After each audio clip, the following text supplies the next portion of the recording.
Hello everyone, welcome back to Sahana Kishore log. ನಾನಿವತ್ತು Friday night ಇದು Friday night Kishore ಚರಿಗೆ Saturday ಯಾವಾಗಲೂ ಸ್ಕೂಲ್ ರಜೆ ಇರುತ್ತೆ. ಅದಕ್ಕೋಸ್ಕರ ಕರ್ಕೊಬರೋಕ್ಕೆ ಅಂತ ಹಂಗೆ ಕೆಲಸ ಮುಗಿಸ್ಕೊಂಡು ಹೋಗಿದ್ರು. ನಾನು ಪಾಪು ಇಬ್ಬರೇ ಸಂಜೆ ಆಟ ಆಡ್ತಾಯಿದ್ವಿ. ಅವಳು ನೋಡಿ ಇವಾಗ ದಬಾಕಳೋದನ್ನ ಕಲ್ತ್ಕೊಂಡ್ಬಿಟ್ಟು ಇವಾಗ ಮುಂದಕ್ಕೆ ಹೋಗೋದಕ್ಕೆ ಅಂತ ಟ್ರೈ ಮಾಡ್ತಾ ಇದ್ದಾಳೆ. ಅಲ್ಲಿ ಏನೋ ಒಂದು ಗೊಂಬೆ ಹಾಕಿದೆ, ಅದನ್ನ ಎತ್ಕೊಳ್ಳೋಕ್ಕೆ ಅಂತೇಳಿ ಟ್ರೈ ಮಾಡ್ತಾಯಿದ್ಲು. ಅವಳ ಜೊತೆ ಆಟ ಆಡಿಕೊಂಡು ನಾನು ಕೂಡ ಟೈಮ್ ಸ್ಪೆಂಡ್ ಮಾಡಿದೆ. ಆಮೇಲೆ ಕಿಶೋರು ಮತ್ತು ಪಾಪು ಅಂದರೆ ಚರಿ ಇಬ್ಬರು ಕೂಡ ಬಂದರು. ಅವ್ರು ಕಿಶೋರು ಡ್ರೆಸ್ ಚೇಂಜ್ ಮಾಡಿಕೊಂಡು ಒಂದು ಸ್ವಲ್ಪ ತಂಗಿ ಸುಮ್ಮನೆ ಕೂತಿದ್ರು. ಹಂಗೂ ಕಾಫಿ ಮಾಡಿಕೊಡ್ಲಾ ಅಂದೆ, ಬೇಡ ಅಂತ ಹೇಳಿದ್ರು. ಅಲ್ಲೇ ಅಮ್ಮ ಕೊಟ್ಟಿದ್ರು, ಕುಡ್ದೆ ಅಂತ ಹೇಳಿದ್ರು. ಆಮೇಲೆ ಪಾಪನೂ ಹಂಗಂದೆ ಕೆಳಗಡೆ ಹಾಕ್ಕೊಂಡು ಆಟ ಆಡಿಸ್ಕೊಂಡು, ಚರಿ ಅವ್ರ ಸ್ಕೂಲಲ್ಲಿ ಡ್ಯಾನ್ಸಿಗೆ ಬೇರೆ ಸೇರಿಕೊಂಡಿದ್ಲು. ಆ ಸಾಂಗ್ನ ಹಾಕಿಸ್ಕೊಂಡು ಅವ್ರು ಯಾವ ಥರ ಸ್ಟೆಪ್ ಹೇಳ್ಕೊಟ್ಟಿದ್ದಾರೋ ಆ ಥರ ಎಲ್ಲ ಮಾಡಿ ತೋರಿಸ್ತಾ ಇದ್ಲು. ನಾವು ಕೂಡ ಕೂತ್ಕೊಂಡು ನೋಡ್ತಾ ಒಂದು ಸ್ವಲ್ಪ ಹೊತ್ತು ಕೂತಿದ್ವಿ. ಅದಾದಮೇಲೆ ಉಪ್ಸಾರು ಕೂಡ ಮಾಡಿದ್ದೆ ಊಟಕ್ಕೆ ಅಂತ. ಅವರೆಕಾಳು ಉಪ್ಸಾರು, ಅವರೆಕಾಳು ಉಪ್ಸಾರು ಮಾಡಿದ್ದೆ. ಎಲ್ಲ ಕೂತ್ಕೊಂಡು ಊಟನೂ ಮಾಡಿಕೊಂಡು ಆವತ್ತಿನ ದಿನನ ಮುಗಿಸಿದ್ವಿ. ಇದು ನೆಕ್ಸ್ಟ್ ವ್ಲಾಗು ಸ್ಯಾಟರ್ಡೆ ನಾನು ಸ್ವಲ್ಪ ಎದ್ದಿದ್ದೆ ಲೇಟಾಗಿಬಿಟ್ಟಿತ್ತು ಅಂತೇಳಿ ಅವರೇ ಪಾಪ ಕಾಫಿ ಮಾಡಿ ತಗೊಬಂದು ಕೊಟ್ಟರು. ಏಕೆಂದರೆ ನೈಟೆಲ್ಲ ತುಂಬಾ ಕೆಮ್ಮಿತ್ತು, ನನಗೆ ಮಲ್ಕೊಳ್ಳೋಕ್ಕೆ ಆಗಿರಲಿಲ್ಲ. ಅದರಿಂದ ಬೆಳಗ್ಗೆ ಅವರು ಎಬ್ಸೇ ಇಲ್ಲ. ಪಾಪು ನಾವಿಬ್ಬರು ಕೂಡ ಮಲಗಿದ್ವಿ. ಚರಿ ಮತ್ತು ಕಿಶೋರ್ ಇಬ್ಬರು ಕೂಡ ಎದ್ದು ಕಾಫಿ ಮಾಡ್ತಾಯಿದ್ರು. ನಾನು ಎದ್ದಾಗ ಕಾಫಿ ಮಾಡಿ ಯಾವಾಗ ತಾನೇ ಎದ್ದು ಕೂತ್ಕೊಂಡು ಕಾಫಿ ಕುಡಿದ್ವಿ. ಹಂಗೆ ಸ್ವಲ್ಪ ಹೊತ್ತು ಕೂತ್ಕೊಂಡು ಮಾತಾಡಿಕೊಂಡು ಸುಮ್ಮನೇನೋ ಕೂತ್ಕೊಂಡು ಮಾತಾಡ್ತಾಯಿದ್ವಿ ಸ್ವಲ್ಪ ಹೊತ್ತು. ಪಾಪನಂತೂ ಮಲಗಿಸಿದ್ರೇ ಕೆಲಸ ಆಗೋದು, ಇಲ್ಲಾಂದರೆ ಮ್ಯಾಟ್ ಹಾಕ್ಬಿಟ್ಟು ಕೆಳಗಡೆ ಹಾಕಬೇಕು. ಅವಾಗ ಮಾತ್ರ ಆಟ ಆಡ್ಕೊಂಡಿರ್ತಾಳೆ ಅವಳು, ನಾನು ಕೆಲಸ ಮಾಡ್ಕೋಬೋದು. ಹಾಗೆ ಅವರೇನೋ ಕಿಟಕಿ ಹತ್ರ ಏನೋ ಆಗಿತ್ತು ಅಂತೇಳಿ ಸರಿ ಮಾಡ್ತಾಯಿದ್ರು. ಏನು ತಿಂಡಿ ಮಾಡೋಣ ಅಂತೇಳಿ ಇನ್ನೂ ಯೋಚನೆ ಮಾಡಿಕೊಂಡು ನಿಂತಿದ್ದೆ. ಆಮೇಲೆ ಸ್ವಲ್ಪ ಸಾಂಬಾರೆಲ್ಲ ಇತ್ತು ಅಂತೇಳಿ ಹಂಗೆ ಬಿಸಿ ಮಾಡೋಣ ಅಂತೇಳಿ ಬಿಸಿ ಮಾಡಿಕೊಂಡು ಕೊನೆಗೆ ರಾಗಿ ರೊಟ್ಟಿ ಮಾಡೋಣ ಅಂತೇಳಿ ಡಿಸೈಡ್ ಮಾಡಿಕೊಂಡು ಕಾಯಿ ಬೇಕಿತ್ತು ಅಂತ ಹೋಗಿ ಕಾಯಿ ತೊಗೊಬನ್ನಿ ಅಂತ ಕಳಿಸ್ದೆ. ರಾಗಿ ರೊಟ್ಟಿ ಜೊತೆ ಕಾಯಿ ಚಟ್ನಿ ಮಾಡೋಣ ಅಂದ್ಕೊಂಡು ಕಾಯಿ ತರ್ಕೊಬನ್ನಿ ಅಂತ ಕಳಿಸ್ದೆ. ಬಟ್ ಅವ್ರು ಕಾಯಿ ಚಟ್ನಿನೂ ಬೇಡ ಅಂದರು. ಆದ್ದರಿಂದ ರಾಗಿ ರೊಟ್ಟಿಗೆ ಈರುಳ್ಳಿ ಕಾಯಿ ಎಲ್ಲ ಹಾಕಿ ಇವತ್ತು ಬೇರೆ ಥರ ಮಸಾಲೆ ರೊಟ್ಟಿ ಮಾಡೋಣ ಅಂತೇಳಿ ಮಾಡಿದೆ.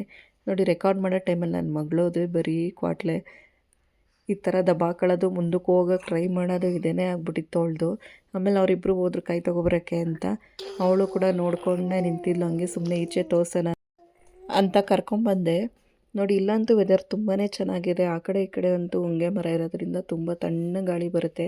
ಅಂಗಡಿ ಕೂಡ ಅಷ್ಟೇ ನೋಡಿ, ಇಲ್ಲೇ ಸ್ವಲ್ಪನೇ ಹತ್ರ, ತುಂಬ ದೂರ ಕೂಡ ಅಂಗಡಿ ಇಲ್ಲ. ತೊಗೋಬೇಕು ಅಂದರೂ ಕೂಡ ಆರಾಮಾಗಿ ಹೋಗಿ ಮಾಡಿ ತೊಗೋಬೋದು. ಇಲ್ಲಿ ಪಕ್ಕದಲ್ಲೇ ಒಂದು ಕೋಳಿ ಮತ್ತು ಕುರಿ, ಹಸು ಎಲ್ಲ ಸಾಕಿರೋ ಅಂಥ ಒಂದು ಗೋಡನ್ ಥರ ಏನೋ ಮಾಡಿದ್ದಾರೆ. ತುಂಬ ಚೆನ್ನಾಗಿದೆ. ಅಲ್ಲಿ ಪಾಪನ ನಾನು ಯಾವಾಗಲೂ ಕರ್ಕೊಂಡೋಗಿ ಅಲ್ಲಿ ಕೋಳಿಗಳು ಆಟ ಆಡೋದನ್ನ ತೋರಿಸ್ತಾ ಇರ್ತೀನಿ. ಅವಳು ಕೂಡ ನೋಡಿ ಖುಷಿ ಪಡ್ತಾಳೆ. ಹ್ಞೂ ಅಂದ್ಕೊಂಡೆಲ್ಲ ಮಾತಾಡ್ತಿರ್ತಾಳೆ. ನೋಡಿ, ಇಲ್ಲ ಅಕ್ಕಪಕ್ಕ ಎಲ್ಲ ಮರಗಳು, ಚೆನ್ನಾಗಿದೆ ಒಂಥರ ವೆದರು. ಇವಾಗಂತೂ ಚಳಿಗಾಲ ಅಲ್ವಾ, ಸ್ವಲ್ಪ ತಣ್ಣ ಗಾಳಿ ಬೀಸ್ತಾ ಇತ್ತು. ಅದಕ್ಕೆ ತಲೆಗೆ ಟೋಪಿ ಕಟ್ಕೊಂಡೇ ಕರ್ಕೊಬಂದಿದ್ದೆ. ನೋಡಿ, ಇಲ್ಲಿ ಸುಮ್ಮನೆ ನೋಡೋದು ಹ್ಞೂ ಅಂತ ಕೂಗ್ತಾ ಇರೋದು ಮಾಡ್ತಾಳೆ. ಅಲ್ಲಿ ಕೋಳಿಗಳಿದೆ ತುಂಬ. ಹಾಗೆ ಚಿಕ್ಕ ಚಿಕ್ಕದು ಕರುಗಳು, ಅಂದರೆ ಹಸುದು ಕರು ಹಾಕಿರುತ್ತಲ್ವ, ಕರುಗಳು, ಹಸು ಮತ್ತು ಕುರಿಗಳು ಈ ಥರ ಇದೆ. ನಾನು ಯಾವಾಗ ರೆಕಾರ್ಡ್ ಮಾಡುವಾಗಲೂ ಈ ಕೋಳಿಗಳೇ ಕೂಗ್ತಾ ಇರುತ್ತೆ ಯಾವಾಗಲೂ. ಹಾಗೆ ಇಲ್ಲಿ ಚಿಕ್ಕ ಮಕ್ಳು ಇರೋದ್ರಿಂದ ಯಾವುದೇ ಒಂದು ಜಾಸ್ತಿ ವೆಹಿಕಲ್ಸ್ ಓಡಾಡುತ್ತೇನೋ ಅನ್ನೋ ಒಂದು ಸ್ವಲ್ಪ ಭಯನೂ ಕೂಡ ಇಲ್ಲ. ಆರಾಮಾಗಿ ಆಟಾಡ್ಬೋದು ಮಕ್ಕಳು. ಆ ರೀತಿ ನೋಡಿನೇ ನಾವು ಮನೆ ಮಾಡ್ಕೋಬೇಕಂತ ಮಾಡ್ಕೊಂಡಿದ್ದು. ಈ ರೀತಿ ಕೋಳಿಗಳು ನೋಡಿ ಎಷ್ಟು ಚೆನ್ನಾಗಿದೆ ಅಂತ. ಇಲ್ಲಿ ಕೋಳಿಗಳೆಲ್ಲ ಆಟ ಆಡ್ತಿರ್ತವೆ. ಅದನ್ನು ಇವಳು ನೋಡಿಕೊಂಡು ನಗಿತಾ ಇರ್ತಾಳೆ. ಹಂಗೆ ಅವು ಮಾತಾಡ್ತವೆ ಅಂದ್ಕೊಂಡು ಇವಳು ನಾವು ಅಂದ್ಕೊಂಡು ಮಾತಾಡ್ತಿರ್ತಾಳೆ. ಅದಾದಮೇಲೆ ಕಿಶೋರ್ ಕೂಡ ಬಂದರು. ಮೊದಲೇ ಲೇಟಾಗಿತ್ತಲ್ವ, ಫಸ್ಟು ತಿಂಡಿ ಮಾಡಿಬಿಡೋಣ ಅಂತೇಳಿ ತಿಂಡಿ ಮಾಡೋಕ್ಕೆ ಅಂತೇಳಿ ಬಂದೆ. ಪಾಪನ ಅವ್ರ ಕೈಲೇ ಕೊಟ್ಬಿಟ್ಟು ತಿಂಡಿ ಮಾಡೋಣ ಅಂತ ಬಂದೆ.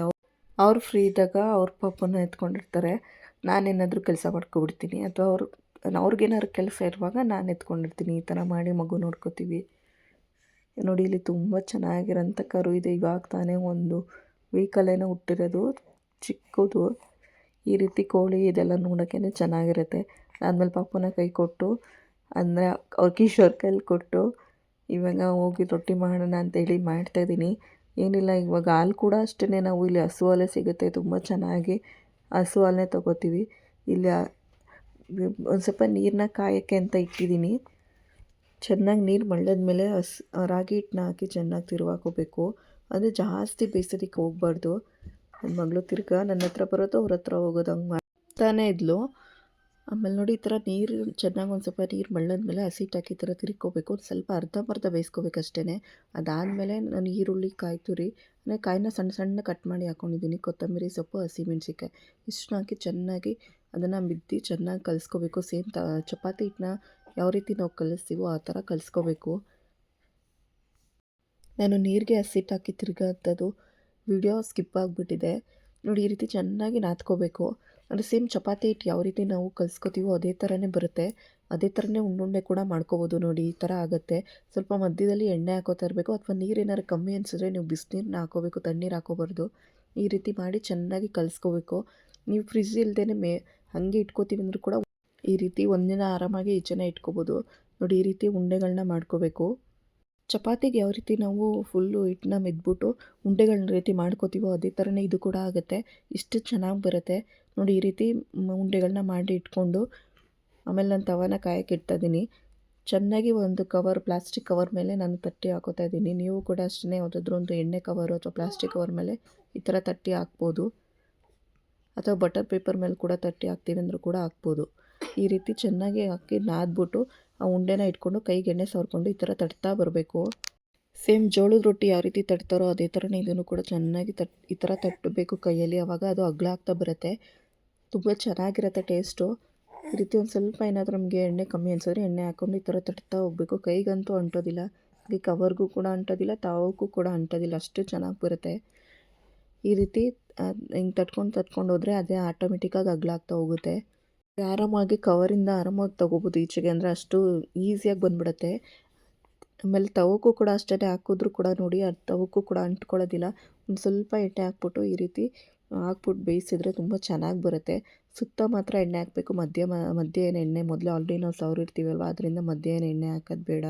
ಈ ರೀತಿ ಎಣ್ಣೆ ಹಾಕಿ ಚೆನ್ನಾಗಿ ಬೇಯಿಸ್ಕೋಬೇಕು. ಏಕೆಂದರೆ ರಾಗಿ ಅಲ್ವಾ, ಸ್ವಲ್ಪ ಅರ್ಧಂಬರ್ಧ ಬಂದಿದ್ದರೆ ಹೊಟ್ಟೆ ನೋವು ಬರೋ ಚಾನ್ಸಸ್ ಇರುತ್ತೆ. ಆದ್ದರಿಂದ ಇದು ಒಂದು 2 ರೊಟ್ಟಿ ತಿಂದ್ರೇ ತುಂಬ ಹೊಟ್ಟೆ ತುಂಬ್ದಂಗೆ ಆಗಿಬಿಡುತ್ತೆ. ನೋಡಿ ಈ ರೀತಿ ನೀವು ತಟ್ಕೋಬೇಕು. ಇದ್ರ ಜೊತೆಗೆ ನೀವು ಕಾಯಿ ಚಟ್ನಿನಾದರೂ ಯೂಸ್ ಮಾಡ್ಬೋದು, ಅಥವಾ ತುಪ್ಪ ಮತ್ತು ಉಪ್ಪೆಸರು ಖಾರ ಆ ಥರನಾದರೂ ಯೂಸ್ ಮಾಡ್ಬೋದು, ತುಂಬ ಚೆನ್ನಾಗಿರುತ್ತೆ. ಅಂದರೆ ಹುಚ್ಚೆಳ್ಳಿದ್ದವರು ಹುಚ್ಚೆಳ್ಳು ಚಟ್ನಿ ಮಾಡ್ತೀವಿ ಅಂದರೂ ಕೂಡ ಮಾಡ್ಕೋಬೋದು, ತುಂಬ ಚೆನ್ನಾಗಿರುತ್ತೆ. ಈ ರೀತಿ ಒಂದು ರೆಸಿಪಿನ ಇವತ್ತು ಲಾಗಲ್ಲಿ ಶೇರ್ ಮಾಡಿಕೊಟ್ಟಿದ್ದೀನಿ. ನಂದು ಫ್ರೈಡೇ ಮತ್ತು ಸ್ಯಾಟರ್ಡೇ ರೊಟೀನ್ ಈ ಥರ ಆಗಿತ್ತು. ಆದಷ್ಟು ಡೈಲಿ ಲಾಗೂ ಕೂಡ ಸಪೋರ್ಟ್ ಮಾಡಿ. ಅದಾದಮೇಲೆ ಎಲ್ಲರಿಗೂ ಕೂಡ ಕೊಟ್ಟೆ ಕೂತ್ಕೊಂಡು ತಿಂತಾಯಿದ್ರು. ಆಮೇಲೆ ನನ್ನ ಪಾಪುನ ಮಲಗಿಸಿರೋದ್ರಿಂದ ಒಂದು ಸ್ವಲ್ಪ ಎಲ್ಲರೂ ಕೂಡ ಆರಾಮಾಗಿದ್ವಿ.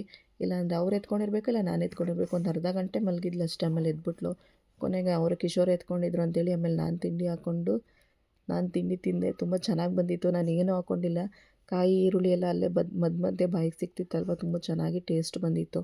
ಆದಮೇಲೆ ಪಾಪುಗೂ ಕೂಡ ಊಟ ತಿನ್ಸೋಣ ಅಂತೇಳಿ ಅವಳಿಗೂ ಕೂಡ ತಿನ್ನಿಸ್ದೆ.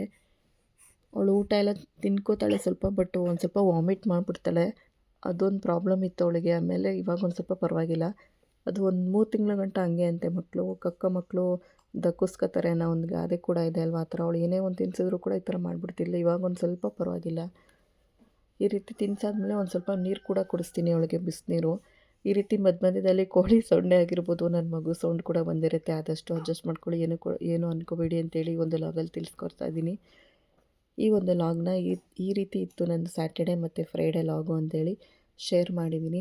ಈ ಒಂದು ಲಾಗ್ ನಿಮ್ಗೆ ಇಷ್ಟ ಆಯಿತು ಅಂತಂದರೆ ಒಂದು ಲೈಕ್ ಕೊಟ್ಟು ಸಪೋರ್ಟ್ ಮಾಡಿ. ಆದಷ್ಟು ಸಬ್ಸ್ಕ್ರೈಬ್ ಮಾಡಿಲ್ಲ ಅನ್ನೋರು ಸಬ್ಸ್ಕ್ರೈಬ್ ಮಾಡಿ ಅಂತೇಳಿ ಈ ಒಂದು ಲಾಗ್ನ ಎಂಡ್ ಮಾಡ್ತಾಯಿದ್ದೀನಿ. Thank you.